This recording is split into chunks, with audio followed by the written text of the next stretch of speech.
like a bullet train.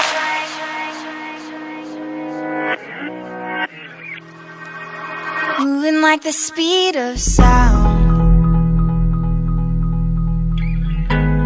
Feet can't keep on the ground. Okay, we're gonna make this quick, y'all. I lived in Barbados for 4 months. Here's 10 things I wish I knew before moving there.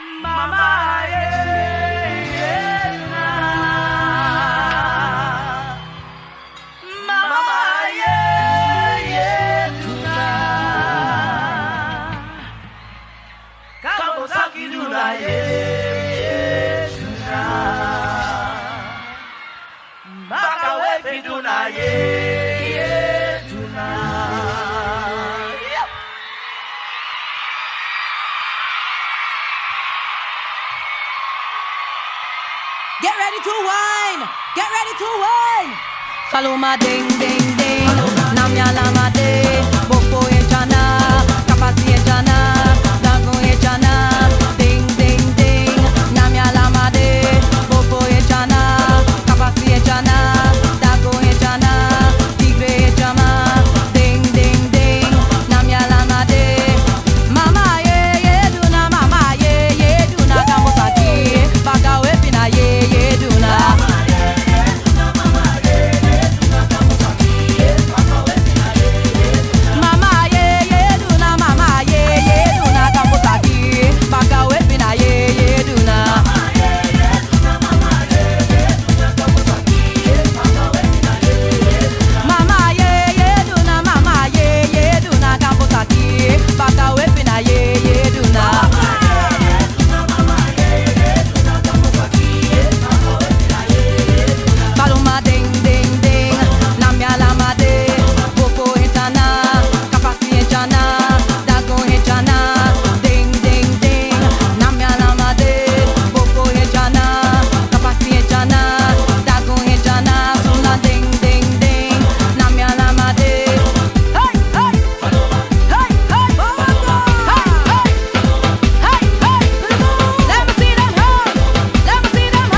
Number 1, groceries are very expensive. Yes, I got passionate when I said that.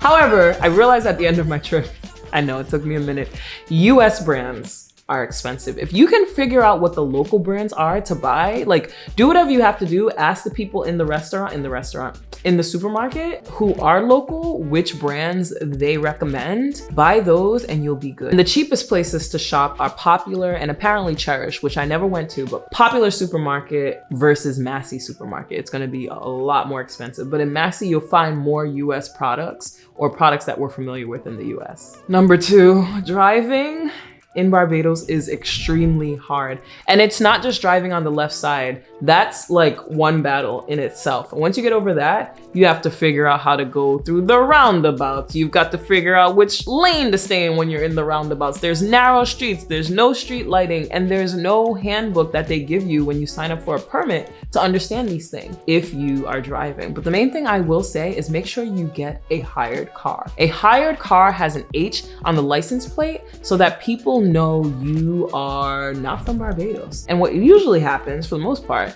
is they might give you like a little more grace, you know what I'm saying? Or people might be willing to help you more because they know you're not from here, versus you getting a private car that doesn't have the H. They'll just assume you're a Bayesian driving, and you're not granted that grace. Number 3, if you're heading out, especially in the night, most things have a special day or popular day where most people are there. So for example, Mojo's. I went there for the first time. It's on Hastings Road, and it was good. A friend took me there, said it was their favorite place to go, and I was like, okay, it's nice, it seems cute. And every time people wanted to go to Mojo's after, I was like, no, I'll pass, I've been there already. Come to find out, Wednesday is when they have live reggae, and it is poppin', y'all. Like a ton of people. Cue the B-roll.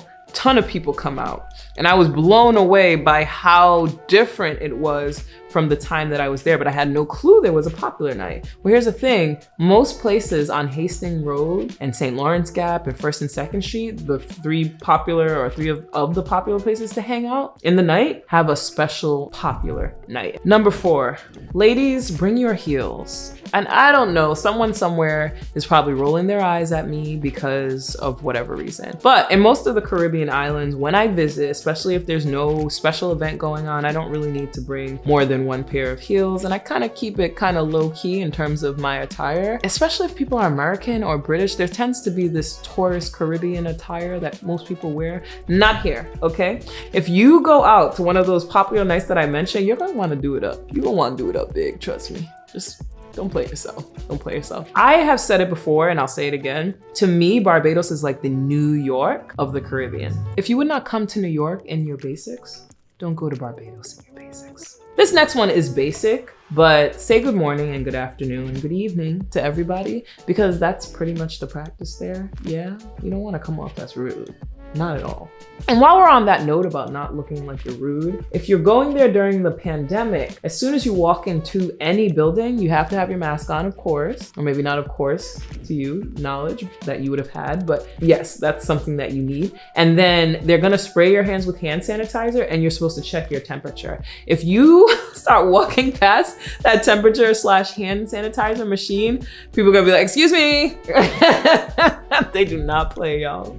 Now, if you are looking to do cabs, know that there is no Uber there, all right? And if you're going to book a cab, you most likely have to book it at least a day in advance to be safe. It's probably better to even book it a couple of days in advance to make sure your driver is available. But that's something different. If you're from the US, you might have to get used to. There's no Uber or anything of Uber nature. While we're on the topic of transportation, they have buses there, like regular buses, and then they have ZR buses, which if you've been to New York, I would say it's comparable to a dollar van. So those run much more frequently on main roads. So you'd have to figure out, depending on where you're staying on the South Coast, you can catch those pretty often and pretty regularly. And when I say regularly, I mean like literally probably like every 5 minutes there's a ZR passing, and they will, on their license, it'll say ZR on the license plate, but that's how they pronounce ZR. Now for the buses, they run on a schedule, but like not really. So I'm just forewarning you. Next tip. So some people, if you're gonna be an expat there, they often ask me about how you make friends. Now, if you watch my stories, you already know God just came through, and introduced me to some bomb people. But one thing that was helpful is I met a few people before I went to Barbados. So I met some people on vacation there, one. And then I also met some folks via Facebook groups, via Instagram, and YouTube. But I think in life, period, right? When you're networking, it's always great to figure out what y'all have in common. If you're planning to buy clothing there, it's very expensive. Like you're gonna pay a lot. It's almost not worth it unless you really need something. My personal advice is either buy things overseas and have someone bring it to you if they're visiting you, or get the clothing made, okay? If you're a female and you're looking for a clothing store to go to, I did enjoy at Lanterns Mall, Vibrant. I think the store is called Vibrant Boutique. They have some nice things there, and I actually bought 2 things there for my birthday and look cute. Let me pop them in here. And yes. If you are deciding to bring things into the country or the island, I highly recommend you remove all packaging, because once customs kicks back in, they are going to charge you extra for anything that they know is new. And if it's still in its new packaging, then they know it's new. All right, that's a tip for y'all. Okay, here's a note on tipping. So tipping is not required. It's actually incorporated in the bill in the service charge. But something I learned recently is if you're gonna tip someone, I would say do it with cash and make sure you put it in their hand. Because what happens with the service charge is that it gets split by all the workers in the restaurant or in that location. And so it doesn't just go to your person that served you or your waiter that served you that night. Now, if you do a tip, I'm not 100% sure, but I would assume that if you do a tip via card, the same exact process is happening, because it needs to be given back to the person through the owner. And I would assume they would just split. It would take too much to like figure out everything. Remember, this is a different country, different island. So if you want to guarantee that your person who gave you great service gets a tip, give it to them cash and put it in their hands. But tip is not required, nor is it expected. And there you have it. Those are some pretty important things I wish I knew before I came to Barbados. Feet can't keep on the ground.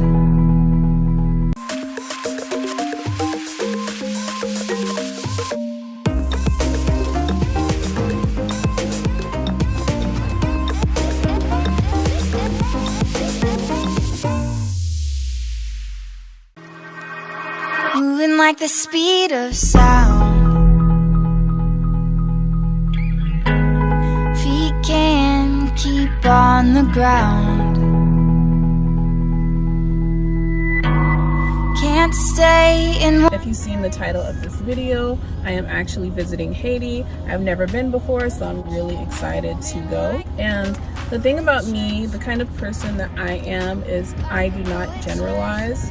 So if somebody said something bad about a specific country, I am going to do my own research, and I'm not just going to think the whole country is bad. That's just me. Online, it gave like a warning, but it was a travel advisory, and it said do not travel to Haiti. When they're discouraging people from actually traveling to a place that it's not bad all around. It's not, the whole country is not bad. They may just be talking about a certain area or a certain city. There's bad places, bad areas in the United States. There's bad everywhere. So I do not like to generalize people, places, countries, anywhere, because no place is perfect. I actually leave today, and this is so last minute, but I saw some swimsuit bottoms, cover-up bottoms online, and I called to make sure that they have them in store, and it looks like they do. So I'm gonna go in and grab those. But like I was saying earlier, I do not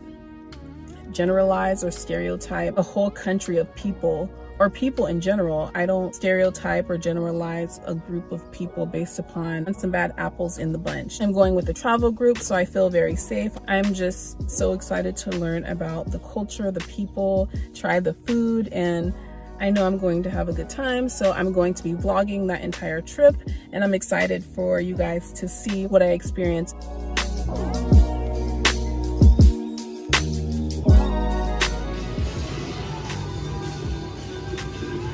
I secured the bag, literally.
On my second flight with Spirit Airlines, there was this Haitian woman in the middle seat, and you could tell that she was visibly upset and stressed and scared because of the turbulence on the plane.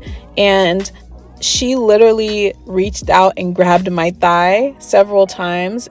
During this time, especially, people would freak out and say, "Don't touch me," and maybe even be disrespectful. But I let her stay latched onto my thigh because I could tell that she was visibly stressed and just needed somebody to hold on to. And I don't know if you can see through this video, but her husband is right next to her. I don't know why she didn't grab onto him, but that doesn't matter. But I just let her continue to latch onto my thigh because it seemed to kind of calm her down a little bit. This woman actually started praying during the turbulence, and I felt so bad for her. I tried to comfort her the best that I could, but at the end of the day, I just wanted to say, let's just continue to spread kindness to one another and understanding and compassion, because you never know what anyone is going through. So I just wanted to share that.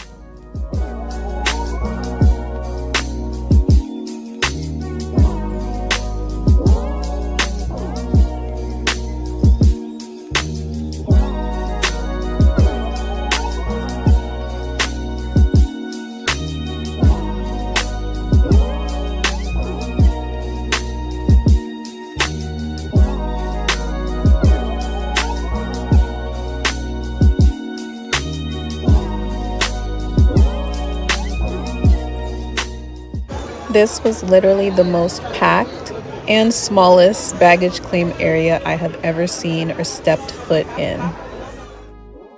We stayed at the beautiful Satama Hotel, and when I tell you it was such a relaxing and beautiful experience, it literally was, because we had such an amazing view to Cap Haitian. I would definitely stay here again.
This was our arrival day, our very first day in Cap Haitian. So honestly, we did not do much, but we did eat a lot.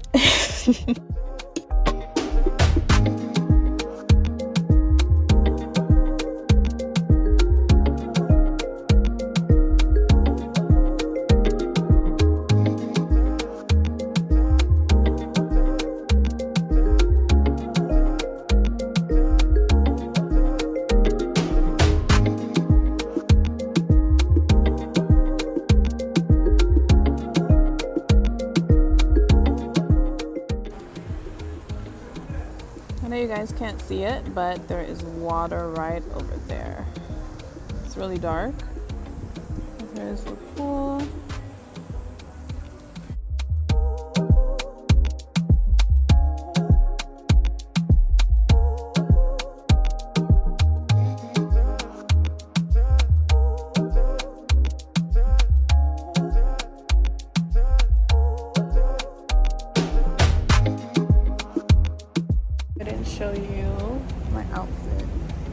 for the night.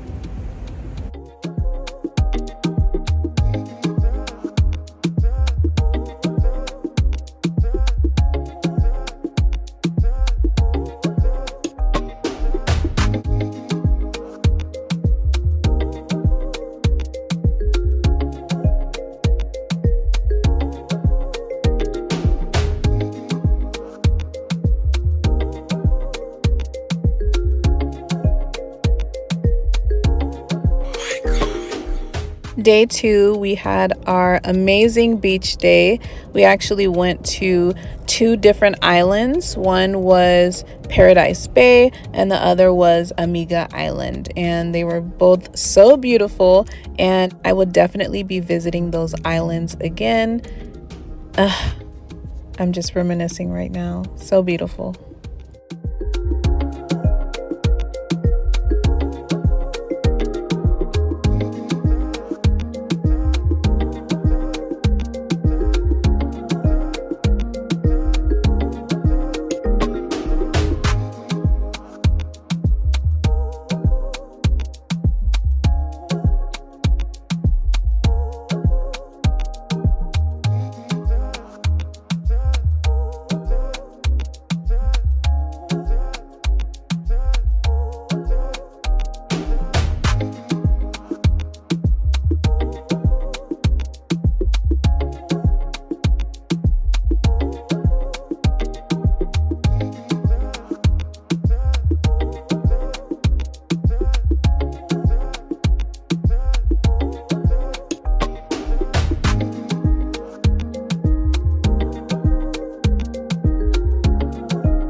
You see their arms, it's like they work out. Yeah.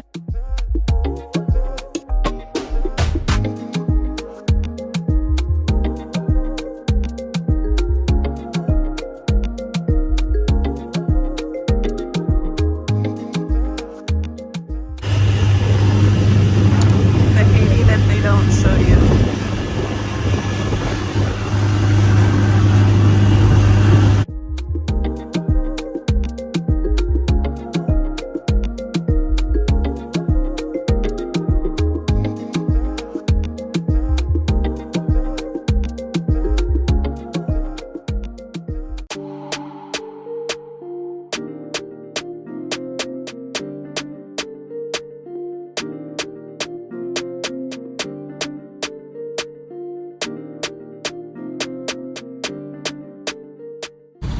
We can't take you nowhere. We can't take you out.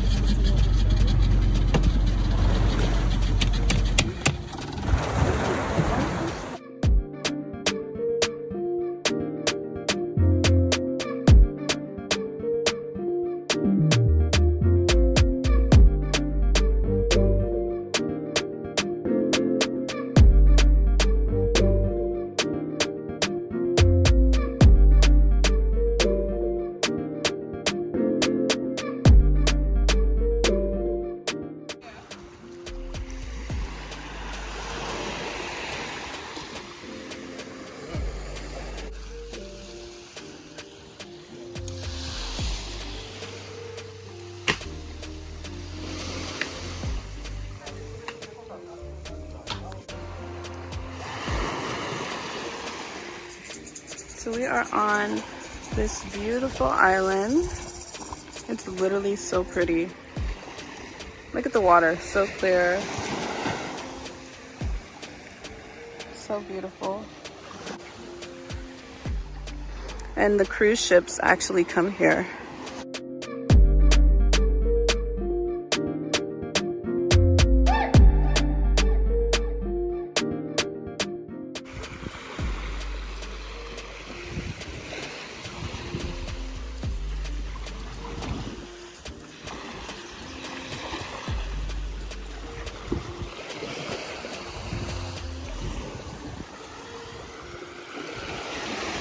Look how pretty and blue the water is.